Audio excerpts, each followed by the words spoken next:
This hour, President Akufo-Addo has assured of a swift economic recovery following the scourge of the COVID-19 pandemic.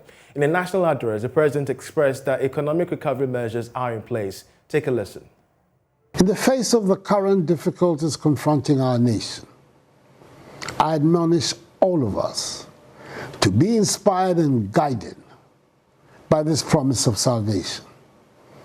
I ask respectfully all of you to continue to have hope of great times soon for our country. The government is working hard to restore our nation back onto the path of progress and prosperity, a path on which our nation was charting before the onset of COVID-19, whose negative consequences have been further exacerbated by the effects of the Russian invasion of Ukraine. All these difficulties notwithstanding, I'm confident that with creativity, enterprise, hard work, perseverance, and unity, we, the Ghanaian people, shall overcome, for our future is bright. President Akufo-Addo there, but we still stay on Easter festivities as some revelers have been narrating their travel experience to JoyNews. I'm from Kumasi, live bred and battered in Kumasi, but then work took me to Accra. So during festive season like this, we like to take the opportunity to catch up with friends, family, bond, and then make merry and all that. That's why I want to go relax, chill with friends, and then come back and hustle again. I'm a powerful person. So it's about Easter, and in Ahafo, we have a lot of places that we'll go to. We have the Membo, so Mem, to be specific, is a place blessed with a lot of resources. And then this Easter, they are organizing a program on the Membo. So as an Ahafo indigene, I just can't stay back. I need to go back and promote Ahafo, promote Mem, so that as a new region, people will know that we have something better there. Like the calls they are doing, Mem is even better than Kwao, just that it hasn't been hyped so much. So as I'm going for the Easter, I'll also ask people to come and visit Mem, visit Ahafo, and see the true things there. If they want to know, they can even go on Facebook, visit Mem Ahafo. They will know the tourist destinations and the festive occasions that goes on during these times. Yeah. When you talk about Mem, the first thing that comes to your mind is the Smonchament. And the second thing that comes to your mind is the forest. But there are mountains there. And on top of the mountains, there are buildings, there are swimming pools, and then it is a place where it's cosmopolitan. Everybody is there. And so, on these occasions, when you go, there are a lot of nice places to visit. There are musicians like Patapa and the rest. They come there to perform, and all over Bron and Ahafo region, they come there to enjoy the occasion. So the forests are there. There are lakes there. There are a lot of opportunities for tourist investments also there, and the people are taking advantage of all these to promote it, so that people will get jobs, the economy will grow, and the place will become bigger and better, like Accra that we find. Source land. God has blessed Ahafo with people, with resources that we need to promote to develop the place. There will be a time, if we promote it well and then the investments go there, people go and see. Maybe we may not depend on government anymore. Are you going there alone? I'm going there with my family. My family will meet me there. There are a lot of people that I've told, and they are all meeting me there. When is the family joining? Oh, hopefully tonight we'll all meet. When I get to Kumasi, I just move on and go. And there is one thing. People haven't taken the pains to travel to the place. As you go, you see the forest. Nature is so beautiful over there. And you love nature. If you really love nature, visit Ahafo. You wouldn't even want to come back. I must say this Easter is probably not like the usual Easter, because it's the only Easter where I still have to work. So last year, because we were at home, probably you could take some rest and visit private places, because the lockdown was for public places. But this time, I don't know. For me in particular, it caught me on, let me say, unprepared for Easter, because I had a whole lot of things to do within this period. So even when I go home, I know I have a lot of things to do at work. We just have a lot of programs that we need to plan after Easter. And so this Easter is still going to be like work for me, right? I'm here to see my mother off. She was going to Asankare for Easter holiday. So I just came and see her off so that we can have a successful journey. Listen, I'm going to Kumasi. You know, it's Easter festive and I'm going to visit my parents and then have fun, that is all. Are you going there alone? Yes, please, I'm going there alone. This fun must be fun, of course. Very fun, yeah. Travelers sharing their views there with JoyNews, but of course we'll still stay once again with tourism matters, Easter as well, because the Chief Executive Officer of the Ghana Tourism Authority, Akwesi Ajiman, has hinted that the paragliding activity marked annually at the Dianoma Mountains will soon be an all-year-round event. We have more in this report ahead of the paragliding festival as part of the Easter festivity. The Paragliding Festival is an annual event held during Easter. Seasoned pilots from around the world are invited to fly hundreds of people during the 3 to 4 day event at Odianuma Mountains in Kwewu Etibie. The event has over the years flown thousands of people and given them memorable experiences. But speaking at the official launch of the 2022 paragliding festivity, the Chief Executive Officer of the Ghana Tourism Authority, Akwesi Ajiman, noted that the activity will be held all year round to promote the sector. I believe that from today through to Monday, all the security and necessary health protocols will be duly observed. We know the benefits that this festival brings to the region and also to the Kwewu area. And so I don't want to belabor the point, but I want to urge all the operators in the value chain, the food vendors, the hoteliers, the entertainment centers, those who are going to organize concerts, let us all put our best foot forward. Our intention is not to make this a yearly ritual. We've engaged with the pilots to see how we can make this an all-year-round activity. And so in the next few weeks, we'll be making further announcements on that. The Deputy Minister of Tourism and Creative Arts, Mark Okreku-Mante, said major activities have been put in place to attract festive revelers. He charged patrons, especially the youth, to take the opportunity to network. The Ministry of Tourism, Arts and Culture has a target of 2.3 billion USD for 2022. Activities like this will play a major role in achieving this target. Every Ghanaian today, I will urge you all to support tourism, because tourism is only a marketing product, but the beneficiaries are all of us. And so we should have an interest, whether you work at a hotel, a taxi driver, you cook, everything, because when the tourist comes in, everybody has a chance of benefiting. And that is how we are pushing to make tourism the #1 contributor to the GDP of Ghana. However, the Municipal Chief Executive of Kwewu South Municipality, Emmanuel Ofori-Atta Sr., expressed joy of the coming back of the paragliding festivity after the break. In the year 2020, when the region was preparing for its annual homecoming and Easter celebration, the country was hit with the deadly coronavirus COVID-19. Since then, it has been 2 long years the Kwewu Easter Festival was celebrated.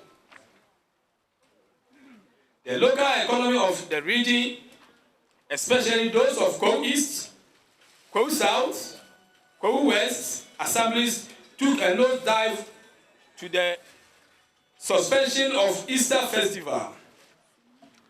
Small and medium-scale entrepreneurs had to divert their investments with some going complete out of business. The hospitality industry took the greatest of shock. This festival has over the years gained international recognition and attention, which has been put the region on the world map of tourism. So, Mr. John Yao Agbeko has taken the first flight for the 2022 Paragliding Festival. Airborne now. You're still watching The Marketplace. There is more on the Easter celebration as cost of food shoots up this holiday season. This one, the actual price is 70 cedis. Okay. Because you see how this small fish, now there is no petrol. Everything has been increased. So when they buy petrol, the poor...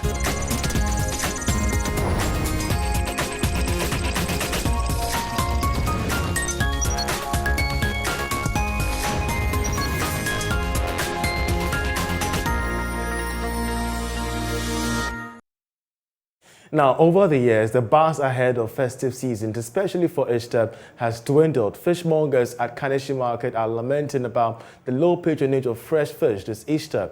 Emma Davis brings us more in today's edition of the Joy Business Shopping List. What is a festive season without some protein? I'm trying to get fish at the Kaneshi Fish Market. I'm also here to find out the prices of the types of fishes they have here. This fish, it used to be previously it used to be 20 cedis, but now we are selling it more than 50 cedis, just because everything has gone high. So what's the actual price now? This one, the actual price is 70 cedis. Okay. Because you see how this fish, this small fish, now there is no petrol. Everything has been increased. So when they buy petrol, the fuel is too cost. Previously, when you come at this time of Easter Thursday, you see many people going to convention. But look at us now. The small one, this one previously is 5 cedis. Okay. Now it's 10 cedis. For the four. That's about dinner range. And this one? It's 20 cedis. It used to be 10 cedis. Sister Baumia, when they are coming, Baumia told us he is coming to catch the dollar for everything to be moderate for us. But now we see that Baumia have given the dollar wings. So the dollar is flying. Please, how much is your fish? The tilapia? 80 cedis. Take it 70. Is it for one? For 3. Before, how much did you used to sell it? 50 Ghana. This one 4 for 25 cedis. How about the medium ones there? 4 for 50 cedis. And this one is 3 for 20 cedis. Please, how much is your cassava fish? One is 12, I'll give it to 10 cedis. And then this one? This one is 30. The 3, I can give it to 70 Ghana. And then? This one is 40, I can give it to 30. This one, all is 1, 2. And then the big ones? The 200 cedis. Wow. What fish is this? Amma. Amman. How much is it? One is 15, but I can give you the 2, 20 Ghana. And then your the salmon. Yeah. 10 cedis for 1, 2 for 15. The way we buy the fish now is very cost. Okay. We can't sell it because when you are selling it, then you are calculating it whether it's coming up or losing. Now we are losing, so we are begging the state that we should talk to the women or the people who bring the fish. They should do something about it for us. At the Kaneshi Market, you can get a fish for as low as 10 cedis and as high as 100 cedis, depending on the size of fish or the quantity of fish you want to buy. However, the women are complaining about the increase in fish prices due to the rise in dollar and an increase in the fuel prices. They are saying people are not purchasing during this Easter season. Reporting from Kaneshi Market, my name is Emma Davis.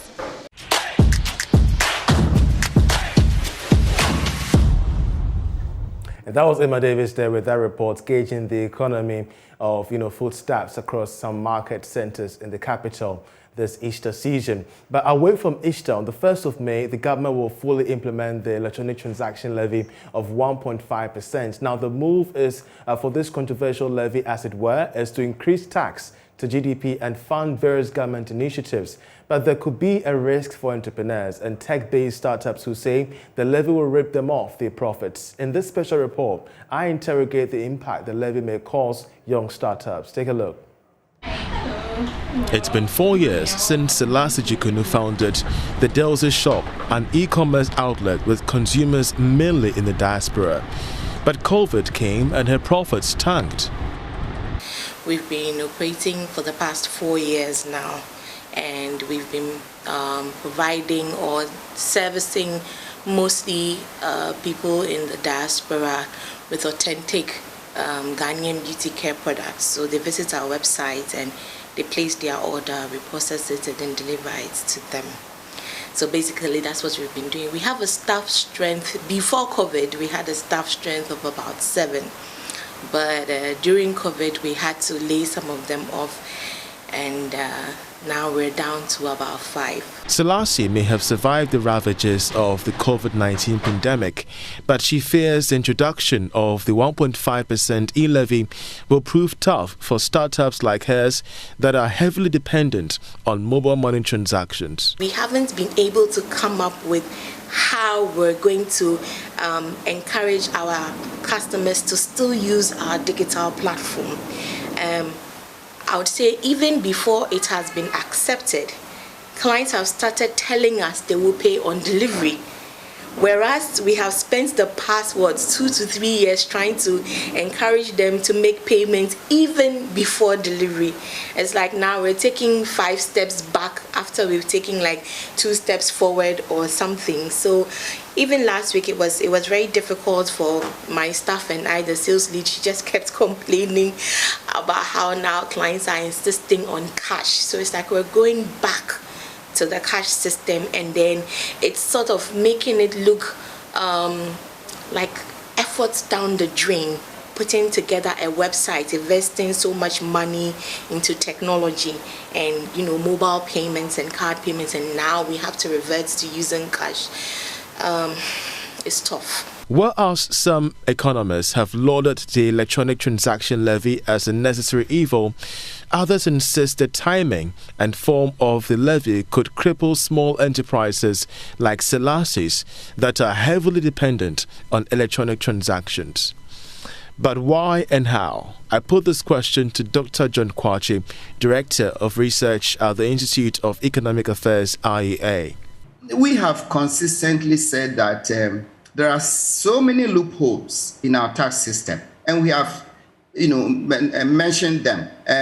The exemptions is one, property taxes is one, trade taxes, misinvoicing of trade taxes, transfer pricing, money laundering, and then, of course, we have non-compliance.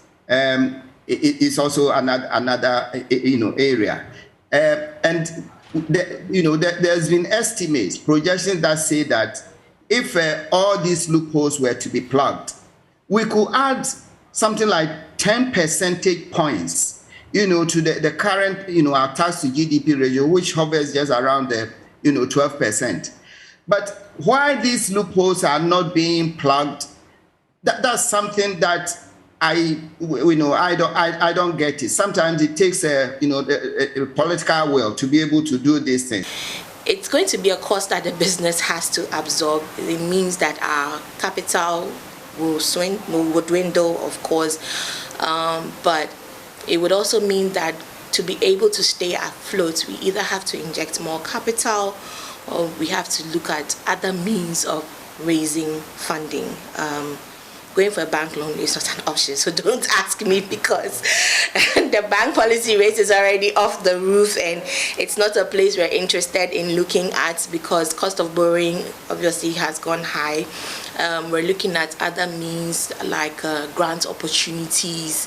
There are lots of these grant funding agencies around that are organizing acceleration programs for startups like my own, and so we've decided that we get more engaged in those areas, in that ecosystem, to see how we can raise some free but not so free, because obviously you have to dedicate your time and energy and put things in place. And so those are some of the options we're looking at. We've also discussed crowdfunding. But then again, when it comes to crowdfunding, there has to be a purpose, or there has to be impact. People need to be convinced as to why they should support your small business. And so we're trying to see how best we can work on our social impact, our environmental impact, because we sell organic natural products, and most of the ingredients that are used are natural, and so we're trying to see how best we can focus or throw more light on how environmentally friendly the products are and the kind of social impact the business will have on the community, so we can create a story around that and then do the crowdfunding. It's hard, it's a long journey. I don't know how soon we will get there, but I'm hopeful. I'm trying to be hopeful, even though it's tough, because when you look at the numbers, even when it hasn't been, it hasn't come into operation, but it has been passed as a bill, people are already, panicking, and they don't want to buy again. They want to pay when they see the product, and so that becomes a risk on the business. At the receiving end of any increase in production or taxation isn't just consumers but also workers. Elam Kezia is sales lead of a startup heavily dependent on electronic transactions. The introduction of the levy, she fears, will slash the amount of online orders by half, putting her job at risk. They don't want to pay the charges. They don't want to go through all those hell. Maybe a client is buying a product worth 400 cedi, and that 400 cedi, each 100 Ghana cedi, the e-levy is charging, I think, 1 cedi 50% off. So before, the bank will also charge a fee for that. So you could see the amount of money that is going out of there. Yes. Before, if we are also going to withdraw, I think something will also be, yes. So they don't want to. It's going to stress most of our customers, and then we ourselves, as we selling to them, it's really going to stress us. It's going to take a long time before maybe some of them will understand. Because as I'm speaking to you now, most of them have gone to withdraw their monies from their Momo wallets because of the payment of the e-levy. Because if I'm sending you money, the government will charge me, MTN will charge me. When I'm withdrawing it too, they will definitely charge me for it. So I don't think it's going to help. The Chamber of Telecommunications fear the implementation of the levy could be fraught with some challenges. I engaged its chief executive, Dr. Kenneth Ashigbe, on this development. Definitely, the reduction in the rate was some of them. The issues of merchants.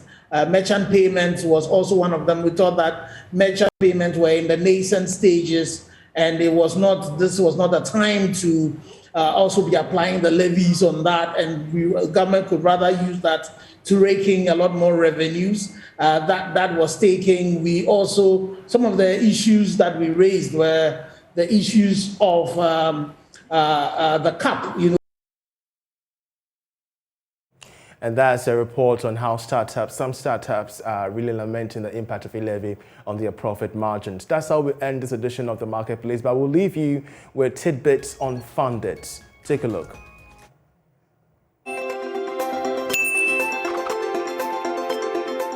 Hello everyone, you are once again welcome to Funded with me, Dr. Thelma Frimpong-Mensah of the Desert Youth Services and Consultancy. Today, we are talking about putting a proposal together. In our previous session, we talked about building a strong brand online. Once you have built the brand online, it means that you are ready to take off, and so it is time to put a proposal together. In doing that, make sure that you put in only the important ones that are catchy enough. Remember that funders receive a lot of proposals, and so whatever goes into your proposal is very, very important. As much as you can, cut out the excesses, put in the important points, and make sure that your executive summary especially is on point. If you can do it yourself, well enough. If you cannot do it yourself, get a professional to work it out for you. Remember that your proposal is what speaks for you the most, even before you are called upon to do a presentation. And so make sure that your proposal is on point, it is catchy enough, and it is enough to attract the view and the funding of the people you want to invest in your business. Thank you for your time. See you in the next session.